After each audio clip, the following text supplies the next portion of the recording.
Praise the lord. దేవునికి మహిమ కలుగునుగాక. ప్రియులారా, దేవుని మహాకృపను బట్టి మనం ప్రారంభించినటువంటి అపోస్తుల గ్రంథ ధ్యానాలను మనం కొనసాగించడానికి దేవుడు కృపను అనుగ్రహిస్తూ ఉన్నాడు. నిన్నటి దినాన్ని అపోస్తుల గ్రంథం యొక్క రచయితను గురించి, అనగా భక్తుడైనటువంటి వైద్యుడైన లూకా గారి గురించి కొన్ని విషయాలు మనం నేర్చుకున్నాం. ఈరోజు అపోస్తుల గ్రంథముల గురించి మరికొన్ని విషయాలు మనం నేర్చుకుని ఈ గ్రంథాన్ని ధ్యానం చేయడానికి ముందుకు కొనసాగుదాం. ప్రార్థన చేసుకుందాం. మమ్మల్ని మిక్కిలిగా ప్రేమించిన మా యేసయ్య, నీ కొందనాలు. ఇదిగో ప్రభా, నీ కృపచేత మీరు మాకు అనుగ్రహిస్తున్న ఈ సమయాన్ని బట్టి వందనాలు. అపోస్తుల గ్రంథ ధ్యానాలను మేము కొనసాగిస్తూ ఉన్నాము. మీరు మాతో ఉండండి. రబ్బునిగా మా ప్రక్క నుండి మీరు మాకు బోధించమని ప్రార్థన చేస్తున్నాం. నీ కృపకు మమ్మల్ని మేము అప్పగించుకుంటున్నాం. నీ సహాయమును మీరు మాకు దయచేయండి ప్రభువా. ఈ యొక్క గ్రంథ ధ్యానాలను ఆసక్తితో వీక్షించడానికి సిద్ధపడి స్క్రీన్స్ దగ్గరికి వచ్చిన ప్రతి బిడ్డను మీరు బలపరచండి. ఈ వాక్యాల ద్వారా వారు వ్యక్తిగతంగా బలపరచబడి నీ రాకడ కొరకు సిద్ధపరచబడడానికి కృప దయచేయమని, ఈ సమయాన్ని మా కొరకు దీవించమని యేసయ్య నామమున అడుగుచున్నాం తండ్రి. ఆమేన్, ఆమేన్. ప్రియులారా, గతించినటువంటి దినములో మనము భక్తుడైనటువంటి లూకాను గురించినటువంటి కొన్ని విషయాలు మనం ధ్యానం చేసుకున్నాం. అపోస్తుల కార్యాలు మనము ప్రారంభిద్దాం. దాదాపు 28 అధ్యాయాలు కలిగినటువంటి ఈ పుస్తకం, 1007 వచనాలు, 24,250 మాటలు కలిగినటువంటి ఈ పుస్తకం లూకా, వైద్యుడైనటువంటి లూకా గారు రాసినటువంటి రెండవ పుస్తకం. లూకా భక్తుడు మొదటిగా రాసినటువంటి సువార్తలో దాదాపు 33.5 సంవత్సరాలు యేసు ప్రభు చేసినటువంటి అద్భుతమైన కార్యాలను, ఆ 30 సంవత్సరాలకు పైగా ప్రభు జరిగించినటువంటి భూమి మీద ఆయన చేసినటువంటి గొప్ప కార్యాలను, యేసు ప్రభు యొక్క కార్యాలను ఆయన వివరించాడు. రెండవ పుస్తకమైనటువంటి అపోస్తుల కార్యములలో దాదాపు మరి ఒక 32-33 సంవత్సరాలు యేసు ప్రభువారు చేసినటువంటి ఆత్మకార్యములను ఆయన వివరించాడు. దాదాపు 70 సంవత్సరాల చరిత్ర ఆయన వ్రాసినట్లుగా మనం చూస్తాం. సువార్తలో 35 సంవత్సరాలు దగ్గరగా ఆయన చరిత్రను రాస్తే, యేసు ప్రభువారు ఈ భూలోకంలో శరీరధారిగా ఆయన జరిగించినటువంటి కార్యాలు గురించి సువార్తలో ఆయన తెలియజేస్తే, ఆత్మరూపిగా పరిశుద్ధాత్మ కార్యాలను యేసు ప్రభు తన శిష్యుల ద్వారా, తన యొక్క డిజైపుల్స్ ద్వారా ఈ భూమి మీద జరిగించినటువంటి గొప్ప కార్యాలు 30 సంవత్సరాలు లేక 33-34 సంవత్సరాల చరిత్రను అపోస్తుల కార్యములలో ఆయన లిఖించినట్లుగా మనం చూస్తూ ఉన్నాం. అపోస్తుల కార్యాలు పుస్తకానికి ప్రారంభము లేదు, ముగింపు లేదు. ఇది ప్రారంభము ముగింపు లేనటువంటి పుస్తకం. ఎందుకో తెలుసా? ఈ అపోస్తుల కార్యాలకు ముందు వేరొక పుస్తకం, అనగా ఇది సెకండ్ పార్ట్. అనగా సడన్గా యేసు ప్రభువారు ఆరోహణమై వెళ్ళిపోయిన తరువాత ఇది ప్రారంభించబడిన పుస్తకం. సువార్త ప్రారంభము, శిష్యులైనటువంటి వారు దేవుని సువార్తను ఎలాగా ముందుకు కొనసాగింపచేశారో చెప్పే పుస్తకం. అయితే సడన్గా, ఆల్ ఆఫ్ సడన్గా అపోస్తులైనటువంటి పౌలు ఆయన చెరసాల్లో ఉన్నాడు. 28వ అధ్యాయములో ఆఖరి అధ్యాయము, ఆఖరి వచ్చిన అపోస్తుల కార్యాలు 28వ అధ్యాయము ఆఖరి వచనాన్ని నేను చదువుతున్నాను. పౌలు 2 సంవత్సరములు పూర్తిగా తన అద్దె ఇంట కాపురం ఉండి తన యొద్దకు వచ్చి వారందరినీ సన్మానించి ఏ ఆటంకము లేక పూర్ణ ధైర్యముతో దేవుని రాజ్యమును గురించి ప్రకటించుచు ప్రభు అయిన యేసు క్రీస్తును గూర్చిన సంగతులు బోధించుచూ ఉండెను. It's a continuous tense. దేవుని సువార్త కొనసాగుతూ ఉంది. అపోస్తుల కార్యాలు 28వ అధ్యాయము ఆఖరి వచనంతో సువార్త ఆగిపోలేదు. టిల్ నౌ 2020 సంవత్సరం వరకు ఆ పని కొనసాగుతూ ఉంది. కానీ అపోస్తులైనటువంటి పౌలు అతడు సువార్త ప్రకటిస్తూ ఉన్నాడు అని మాత్రమే లూకా చెప్పి ముగించాడు. అనగా ముగింపు లేనటువంటి పుస్తకం అపోస్తుల కార్యముల పుస్తకం. ఈ అపోస్తుల కార్యాల పుస్తకంలో గత నిన్నటి రాత్రి నేను సెలవిచ్చిన రీతిగా it's a book of history. దాదాపు 70 సంవత్సరాలు, అనగా 35 సంవత్సరాలు లూకా సువార్తలోను, 35 సంవత్సరాలు మరి ఈ యొక్క అపోస్తుల కార్యాల్లో 35 సంవత్సరాల చరిత్ర కలిగినటువంటి పుస్తకంగా ఈ పుస్తకాన్ని మనం గమనించాలి. అంత మాత్రమే కాదు, it's a book of transition. అనగా ఇది మార్పు చెందుతూ వచ్చినటువంటి పుస్తకం. ప్రియులారా, సువార్తలలో ఉన్నటువంటి పరిస్థితులు వేరు, అపోస్తుల కార్యాలు ప్రారంభ అధ్యాయంలో ఉన్న పరిస్థితులు వేరు. ఆ తర్వాత కాలంలో దేవుడు మార్పును తీసుకుని వస్తూ ఉన్నాడు. ఆ మార్పుల విషయంలో ఫ్రీక్వెంట్ చేంజెస్ మనం చూస్తూ ఉన్నాం ప్రియులరా. వాటి విషయంలో మనం చాలా జాగ్రత్తగా ఈ పుస్తకాన్ని మనం విభజించాలి. అందుకే rightly dividing the word of God అనగా తిమోతికి రాసిన పత్రికలు అంటాడు, దేవుని వాక్యమును సరిగా విభజించాలి. దీన్ని మనం చాలా జాగ్రత్తగా విభజించి జాగ్రత్తగా చదవవలసిన వారమై ఉన్నాం. ఇంకా ఈ పుస్తకము సిద్ధాంతాలు కలిగినటువంటి పుస్తకం. క్రైస్తవ విశ్వాసపు సిద్ధాంతాలన్నీ కూడా అపోస్తుల కార్యాల పుస్తకంలో మనం చూస్తాం. ఒకవేళ ఈ అపోస్తుల కార్యాల పుస్తకాన్ని సరిగా మనం అర్థం చేసుకోకుండా, సరిగా విభజించకుండా ఉంటే తప్పుడు సిద్ధాంతాలు వచ్చే అవకాశం ఉంది. ఇప్పుడు క్రైస్తవత్వంలో ప్రబలుతున్నటువంటి సంఘములో ఉన్నటువంటి ప్రతి తప్పుడు సిద్ధాంతం కూడా ఈ పుస్తకాల్లోంచి బయటకు వచ్చాయి. బికాస్ వారు అర్థం చేసుకోక, తప్పుగా అర్థం చేసుకుని, సరిగా విభజించక ఈ యొక్క పుస్తకాలని తప్పుగా అర్థం చేసుకోవడం వల్ల వారు తప్పుడు సిద్ధాంతాలను బయటకు తీసుకొచ్చినట్లుగా కూడా మనము గుర్తించాలి, మనము గమనించాలి ప్రియులరా. ఇది దాదాపు యేసు ప్రభు వారు ప్రారంభించినటువంటి పరిచర్యను ముందుకు కొనసాగిస్తున్నటువంటి పుస్తకముగా మనం దీన్ని భావించాలి. ఈ పుస్తకంలో కీవర్డ్స్ అనగా ఈ పుస్తక విభజన మనం ఎలా చేయాలి అని అంటే 8వ వచనము పుస్తక విభజనను మనకు సూచిస్తూ ఉంది. 8వ వచనం, అయినను పరిశుద్ధాత్మ మీ మీదకి వచ్చినప్పుడు మీరు శక్తి నొందుదురు గనుక మీరు యెరూషలేములోను యూదయలోను సమరయలోను దేశమందంతటను బూదిగంతముల వరకు నాకు సాక్షులయ్యుందురని వారితో చెప్పాను. పిల్లల ఈ పుస్తకం 8వ వచనంలో చెప్పబడినటువంటి రీతిగా విభజించబడింది. అనగా గమనించండి, ఈ పుస్తకంలో మొట్టమొదట యూదయలో లేకపోతే యెరూషలేములో యెరూషలేములో ప్రారంభించబడినటువంటి ఆ యొక్క సంఘము లేక ఆ సువార్త పరిచర్య, ఆ మూమెంట్ యెరూషలేము నుంచి యూదయకు పాకింది, యూదయ నుంచి సమరయకు వెళ్ళింది, సమరయ నుంచి దేశములంతటా వెళ్ళింది, అక్కడి నుంచి బూదిగంతముల వరకు. ప్రియులరా, యెరూషలేములో ప్రారంభించబడిన ఆ గొప్ప మూమెంట్ లేకపోతే ఆ గొప్ప సంఘ కార్యక్రమం లేక సువార్త పరిచర్య చివరికి ఏమండి రోమా పట్టణమునకు వెళ్ళగలిగింది. ఆ రోమా పట్టణమునకు చేరగలిగింది. ప్రియులరా, ఈ 35 సంవత్సరాల్లో ఇంచుమించు ఆ శిష్యులైనటువంటి వారు దేవుని సువార్తను ప్రకటిస్తూ ఆ రోజుల్లో ఈ 35 సంవత్సరాలలోనే ఇంచుమించు అప్పుడున్నటువంటి ప్రజలందరికీ సువార్త ప్రకటించారు. ఆఫ్రికా దేశానికి, ఆసియా ఖండానికి, యూరోప్ ఖండానికి, ప్రియులరా అన్ని ఖండాలకు కూడా ఆ దినాలలోని 35 సంవత్సరాల్లోనే సువార్త ప్రకటించబడినట్లుగా చరిత్రలో మనం చూస్తాం. ఆ దినాలలోనే మరి మన భారతదేశానికి కూడా ఆ భారతదేశానికి కూడా సువార్త వ్యాప్తి చెందినట్లుగా మనం చూస్తాం. ప్రియులరా, తోమా భక్తుడు అలాగే బర్తలోమియ భక్తుడు మన భారతదేశానికి సువార్తను తీసుకొచ్చినట్లుగా మనం చూస్తాం. ఈ సువార్త ఈ యొక్క అపోస్తుల కార్యములు పుస్తకంలో పుస్తకం అంతా కూడా 3 వ్యక్తుల మీద ఆధారపడి ఉంది. మొట్టమొదటిగా వాళ్ళు 3 పేర్లు కూడా పా అనే అక్షరంతో స్టార్ట్ అవుతాయి కనుక మనకి ఈజీగా జ్ఞాపకం ఉంటాయి. మొట్టమొదటిది పేతురు, ఆయన మొట్టమొదటి సువార్త ప్రకటించినట్లుగా మనం చూస్తాం. తర్వాత ఫిలిప్పు సువార్త ప్రకటించినట్లుగా మనం చూస్తాం. తర్వాత పౌల్ సువార్త ప్రకటించినట్లుగా మనం చూస్తాం. ఈ 3 కూడా సువార్తను ఏ రీతిగా బయటకు తీసుకువెళ్ళారో మనం చూడగలుగుతాం. ప్రియులరా, పేతురు యూదులకు సువార్త ప్రకటించడాన్ని మనం చూస్తాం. పౌలు అన్యులకు సువార్త ప్రకటించడాన్ని మనం చూస్తాం. వీరిద్దరికీ మధ్యలో ఉన్నటువంటి ఫిలిప్పు ప్రత్యేకమైన వ్యక్తి. ఏమండి, ఈ ఫిలిప్పు ప్రత్యేకమైనటువంటివి గమనించాలి. అటు యూదులు ఇటు అన్యులు కానటువంటి వారు మధ్యలో కొంతమంది ఉన్నారు, వారు సమరయులు. అలాంటి వారికి సువార్త ప్రకటించిన వాడిగా ఫిలిప్పును మనం చూస్తాం.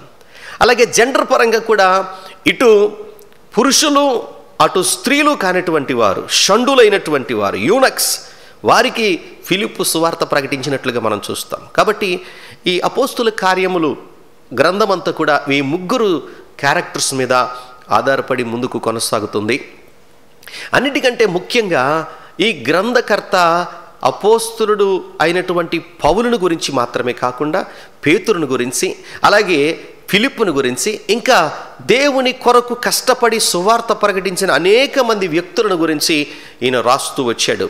ఈ విషయాన్ని మీరు చాలా జాగ్రత్తగా గమనించాలి అనే విషయాన్ని నేను మీకు మనవి చేస్తా ఉన్నాను. ఈ పుస్తకాన్ని మనం ధ్యానం చేస్తున్నప్పుడు అసలు అపోస్తులుడైనటువంటి భక్తుడైనటువంటి లూకా రాసినటువంటి ఈ అపోస్తుల కార్యాలను, ఈ పేర్లు అపోస్తుల కార్యం అనే పేరు కానీ, లూకా సువార్త అనే పేరు కానీ, లూకా భక్తుడు రాసిన రచయిత ఈ పేర్లు పెట్టలే. సంఘ పితరులైనటువంటి వారు, చర్చ్ ఫాదర్స్ అయినటువంటి వారు ఈ పేర్లు పెట్టారు. ప్రారంభంలో ఇది పరిశుద్ధాత్మ కార్యములు, యేసు ప్రభు పరిశుద్ధాత్మ ద్వారా సంఘము ద్వారా జరిగించినటువంటి అద్భుతాలు, ఈ కార్యాలు, ద యాక్ట్స్ ఆఫ్ అపోజల్స్ అని రాశారు. కానీ అపోస్తుల ద్వారా పరిశుద్ధాత్మ జరిగించినటువంటి కార్యాలు. అందుకే నేను గత రాత్రి నేను జ్ఞాపకం చేశాను, భక్తులు ఆర్ఆర్కే మూర్తి గారు అన్నారు, లూకా పరిశుద్ధాత్ముని బాక అన్నాడు ఆయన. కాబట్టి పరిశుద్ధాత్ముడు ద్వారా జరిగించినటువంటి అద్భుతమైనటువంటి కార్యాలను ఇందులో మనం గమనించగలుగుతాం. ప్రారంభ వచనంలో ఇది ఎవరికి వ్రాశారు? దీని మీద చాలా డిబేట్ ఉంది. దీన్ని ఎవరికి రాశారంటే ప్రారంభ వచనంలో ఓ థియోఫిలా అనే పదాన్ని మనం చూస్తున్నాం. థియోఫిలా అనే పదాన్ని ప్రారంభ వచనంలో మనం చూస్తున్నాం. అపోస్తుల కార్యాలు 1వ వచనంలో. ప్రియులారా, థియోఫిలా మీకు లూకా సువార్త కూడా లూకా భక్తుడే రాశాడు. కాబట్టి లూకా సువార్త ప్రారంభంలో కూడా ఈ మాటనే మనం చూస్తాం. కాకపోతే అక్కడ మరొక మాట రాశాడు. 1వ వచనం, ఘనత వహించిన థియోఫిలా అనే మాట లూకా సువార్త 1వ అధ్యాయం 1వ వచనంలో చూస్తాం. అపోస్తుల కార్యాలు 1వ అధ్యాయం 1వ వచనంలో థియోఫిలా, ఓ థియోఫిలా అనే మాట రాశాడు. థియోఫిలా, కొంతమంది అన్నారు థియోఫిలోస్ అనే మాటకు అర్థం ఏంటంటే థియోస్ అంటే గాడ్, ఫిలోస్ అంటే లవ్, కాబట్టి ప్రేమించేవాడు. థియోస్ అంటే గాడ్ లవర్, దేవుని ప్రేమించేవాడు, లేక గాడ్స్ ఫ్రెండ్, దేవుని స్నేహితుడు అనే పదాన్ని ఉపయోగించి ఎవరికి రాశాడంటే దేవుని స్నేహితులకు రాశాడు అని కొంతమంది అన్నారు. కానీ చరిత్ర మనం చాలా జాగ్రత్తగా గమనిస్తే రోమా అధికారుల్లో ప్రభువును విశ్వసించిన ఒక ఘనత వహించినటువంటి అధికారి ఉన్నాడు. అందుకే ఆయన కేవలము థియోఫిలా అని రాయకుండా దాని ముందు ఒక మాట రాశాడు, ఘనత వహించిన. ఘనత వహించిన అని ఎవరినంటారు? ఘనత వహించిన అని ఎవరినంటారు? ఎవరిని పెడితే వారిని ఘనమైన వాడు, ఘనత వహించిన వాడు అని అనరు. ఎవరిని అంటారు ఘనత వహించిన వాడని? గొప్ప వ్యక్తిని, లేకపోతే అధికారంలో ఉన్నవారిని, అలాంటి వ్యక్తులను, గవర్నర్స్ని ఘనత వహించిన వాడు అంటారు. అపోస్తుల కార్యాల్లోనే మీకు ఒక 2 వచనాలు నేను త్వరగా మీకు చూపిస్తాను. 25వ అధ్యాయము అపోస్తుల కార్యాలు 25వ అధ్యాయము 6వ వచనం చూడండి. అపోస్తుల కార్యాలు 25వ అధ్యాయం 26వ వచనం. 25వ అధ్యాయము 26వ వచనంలో అపోస్తుల కార్యాల్లో, ఇతరులను గూర్చి మన ఏలిన వారు రాయుటకు వారు నిశ్చయించి ఏమీ కనపడలేదు. 25-26లో ముఖ్యమైనటువంటి విషయాన్ని మనం చూస్తాం. ఘనత వహించిన అనే మాట అలాగ మనం చూస్తాం. అలాగే 26-25లో చూడండి. 26-25లో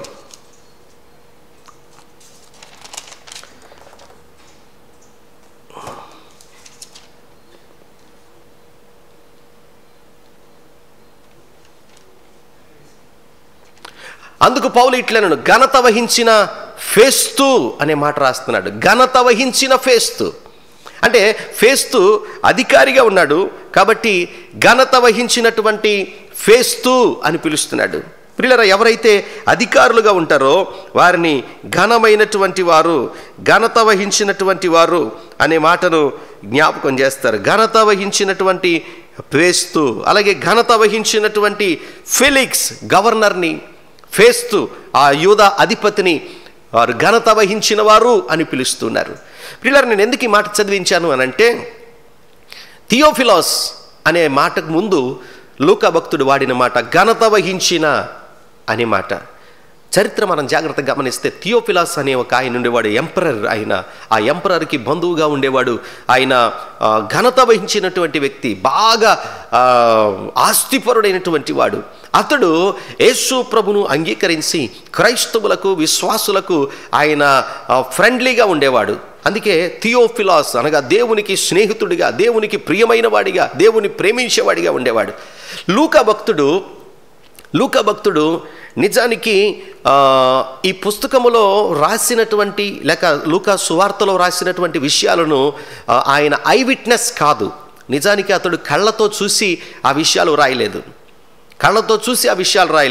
మత్తయి భక్తుడు కానీ, యోహాను భక్తుడు కానీ, వీళ్ళందరూ యేసు ప్రభుతో కలిసి ఉన్నవారు, కళ్ళతో చూసి ఆ విషయాలు వారు రాశారు. కానీ లూకా భక్తుడు ఆయన కళ్ళతో చూసిన వాడు కాదు. కానీ మనం లూకా సువార్తలో మనం చూస్తాం ఏమండి, వారు తరచి పరిష్కారముగా తెలుసుకొని, లూకా సువార్త 1వ అధ్యాయంలో ఆ మాటను మనం చూస్తాం. ఎలా రాశాడంటే, మొదటి నుండి తరచి పరిష్కారముగా తెలుసుకున్న విషయాలు. అయితే అతడు ఈ యొక్క పరిష్కారంగా తెలుసుకోవడానికి ఇంచుమించు చరిత్రలో చెప్తున్న ఒక 500 మందిని ఆయన ఇంటర్వ్యూ చేసి, 500 మందిని యేసు ప్రభుతో కలిసి జీవించిన వారిని 500 మందిని ఇంటర్వ్యూ చేసి ఈ పుస్తకాలు రాసినట్లుగా చరిత్రలో మనం చూస్తాం. అయితే అతడు చేస్తున్నటువంటి ఈ పనికి, ఈ ఇంటర్వ్యూస్ చేయడానికి, ఆ ట్రావెలింగ్కి, వీటన్నిటికీ ఖర్చు అయ్యే డబ్బును ఈ థియోఫిలాస్ అనే ఆయన స్పాన్సర్ చేశాడు అని చాలామంది అభిప్రాయపడతారు. అందుకనే ఆయన పుస్తకాన్ని వ్రాసి ఆ పుస్తక ప్రారంభంలో థియోఫిలాస్ అనే పదాన్ని పెట్టినట్లుగా, ఆయనకి అంకితం చేసినట్లుగా, లేక ఆ మాటలు రాస్తున్నట్లుగా మనం గమనించాలి. 2 పుస్తకాలు కూడా, లూకా సువార్త కానీ లేక అపోస్తుల కార్యాలు కానీ, థియోఫిలాస్ అనే ఆయనకి వ్రాసినట్లుగా మనం గమనించాలి. చూడండి, ఇప్పుడు అపోస్తుల కార్యాలు 1వ అధ్యాయము 1వ వచనములో మొదటి మాటను మనము జ్ఞాపకం చేసుకున్నాం, థియోఫిలాస్ అనే మాట.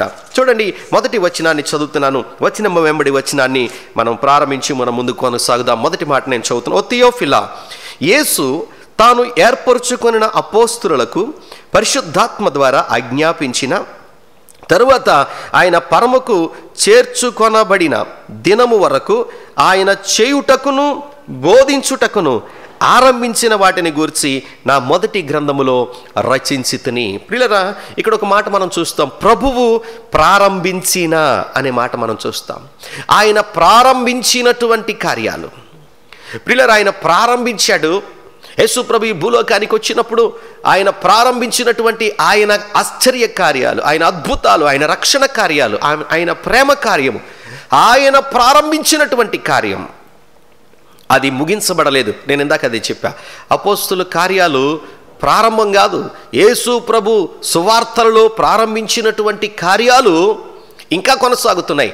అయితే ఆయన భూమి మీద ఉన్నప్పుడు శరీరధారిగా, ఆయన శరీరమును ధరించుకొని వాక్య రూపిగా ఈ లోకానికి వచ్చినటువంటి, లేక ఆ వాక్యమే శరీరధారిగా కృపాసత్య సంపూర్ణుడిగా మన మధ్యకు వచ్చి ఆయన 3.5 సంవత్సరాలు పరిచర్య చేశాడు. 33.5 సంవత్సరాలు జీవించి ఆయన చేసినటువంటి కార్యములు, ఆయన ప్రారంభించినటువంటి పని ఆయన ముగించేయలేదు, అది శిష్యులకు అప్పగించాడు. సో ఆయన ప్రారంభించబడిన పని ఇప్పుడు కొనసాగుతుంది. ఆయన ప్రారంభించిన పని గురించి నేను లూకా సువార్తలో రాశాను. ఇప్పుడు ఆయన కొనసాగిస్తున్నటువంటి పనిని గురించి అపోస్తుల కార్యాల్లో నేను కంటిన్యూ చేస్తున్నాను అంటూ ఉన్నాడు. యేసు ప్రభువారు ప్రారంభించినటువంటి పని ఆ రోజుల్లో ఆయన శరీరధారిగా చేశాడు. ఇక్కడ ఆత్మస్వరూపిగా, పరిశుద్ధాత్మునిగా ఇక్కడ కార్యాన్ని కొనసాగిస్తున్నాడు. సో అపోస్తుల కార్యాలు కొనసాగించబడినటువంటి కార్యాలు, అపోస్తుల కార్యాలు కొనసాగించబడినటువంటి దేవుని కార్యాలు. అప్పుడు భూమి మీద ప్రభు ఉన్నప్పుడు ఏ రీతిగా ఆయన కార్యాలు చేశాడో నేడు కూడా అదే రీతిగా ఆయన కార్యాలు జరిగించగలడు. అందుకే హెబ్రీ గ్రంథకర్త రాస్తాడు, ఆయన నిన్న నేడు నిరంతరము ఏకరీతిగా ఉన్న దేవుడు. ఆయన నిన్న నేడు నిరంతరము ఏకరీతిగా ఉన్నవాడు, మార్పు లేనివాడు. ఆయన కార్యములు కొనసాగిస్తున్నట్టు ఆయన ఆరంభించిన వాటిని ఏం ఆరంభించాడు? ఆయన కేవలము బోధించటం కాదు. ఆ పైన ఒక చక్కని మాటను మనం చూస్తాము, చేయుటకును బోధించుటకును. చేయడానికి, బోధించడానికి. ఏమండి, గమనించాలి ఈ మాట. ప్రభు ఏది బోధిస్తున్నాడో అది ముందు చేశాడు. ఆయన ఏం చేస్తున్నాడో అదే బోధిస్తున్నాడు, ఏం బోధిస్తున్నాడో అదే చేస్తున్నాడు. ప్రియులారా, నేటి బోధకులు బోధించడం వరకే కానీ చేయడం లేదు. యేసు ప్రభువారు మత్తయి సువార్త 23వ అధ్యాయము 3వ వచనం మనం గనక చదవగలిగితే అక్కడ శాస్త్రులు పరిసయ్యులైనటువంటి వారిని, వేషధారులైనటువంటి వారిని ఆయన ఖండిస్తూ చాలా స్పష్టంగా చెప్పాడు. ఏమన్నా తెలుసా? వారు చెప్పుతారు కానీ చేయరు, కనుక వారు మీతో చెప్పిన వాటన్నిటినీ అనుసరించి గైకొనుడి, అయినను వారి క్రియల చెప్పున చేయకుడి, వారు చెప్పుదురే కానీ చేయరు. కానీ నా యేసయ్య అలా కాదు. ఆయన మొదట చెయ్యడం మొదలు పెట్టాడట, రెండవది బోధిస్తూ ఉన్నాడట. ఆయన ఏది చేస్తున్నాడో అదే బోధిస్తున్నాడు. ప్రియులరా, ఎంత గొప్ప ప్రభు మన ప్రభు. ఆయన చెయ్యనిది ఏది కూడా మనల్ని చేయమని చెప్పలేదు, మీరు ఇలా చెయ్యండి అని ఆయన చెప్పలేదు. ఆయన ఏది చేస్తున్నాడో అదే బోధించాడు.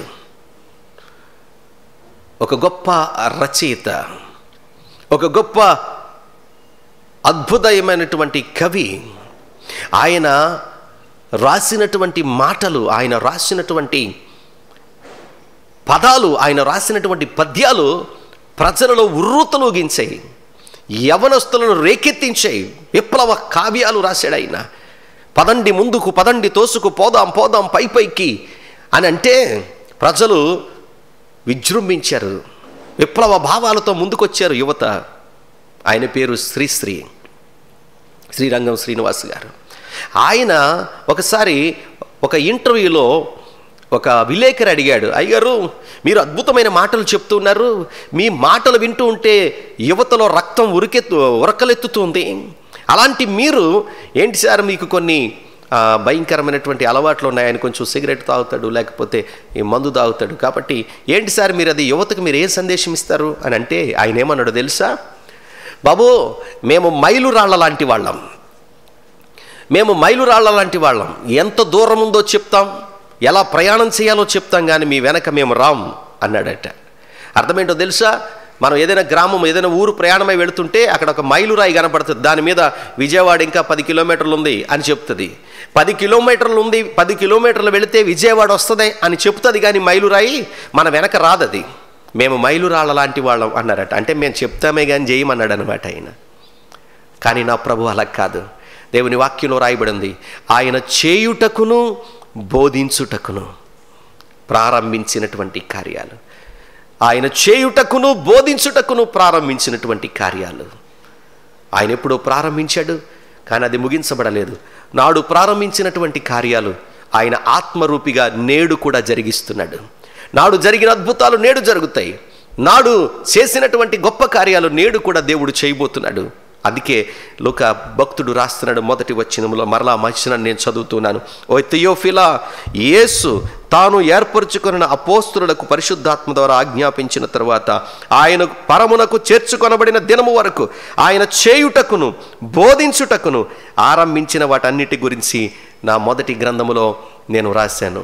ఆయన ఆరంభించాడు, ఇప్పుడు నా రెండవ గ్రంథములో ప్రారంభించిన దాని కొనసాగింపు నేను రాయబోతున్నాను అని ఈ మొదటి వచనాన్ని ప్రారంభించాడు. ప్రియులరా, దేవుని కొనసాగింపు లేక దేవుని ఆత్మకార్యాల కొనసాగింపును మనం చూస్తున్నాం. అపోస్తుల కార్యాల మొదటి అధ్యాయంలో కొనసాగించబడుతూ ఉన్నటువంటి ఆ కార్యాలు నేటి వరకు కూడా కొనసాగుతున్నాయి. దేవుని రాకడ వరకు దేవుని ఆత్మ కార్యాలు, యేసయ్య అద్భుతాలు కొనసాగుతూనే ఉంటాయి.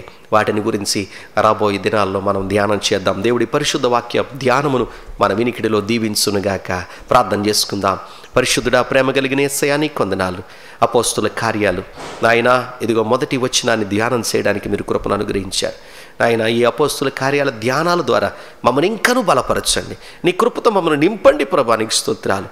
ముందు ముందు శ్రేష్టమైనటువంటి తలంపులు మీరు మాకు అనుగ్రహించి సద్బోధకుని వలె, రబ్బుని వలె మాతో మాట్లాడి మహిమను పొందండి. ఎవరైతే వీక్షిస్తున్నారో వారి యొక్క ఆధ్యాత్మిక జీవితాలకు మేలుకరంగా ఈ మాటలు ఉండడానికి మీ కృప దయచేయండి. మీ ఆత్మకార్యాలు జరిగించి మహిమ పొందమని, ఈ వాక్య ధ్యానాన్ని మా కొరకు మీరు దీవించమని యేసు నామమున అడుగుచూ ఉన్నాము తండ్రి. Amen, amen, amen. Thank you.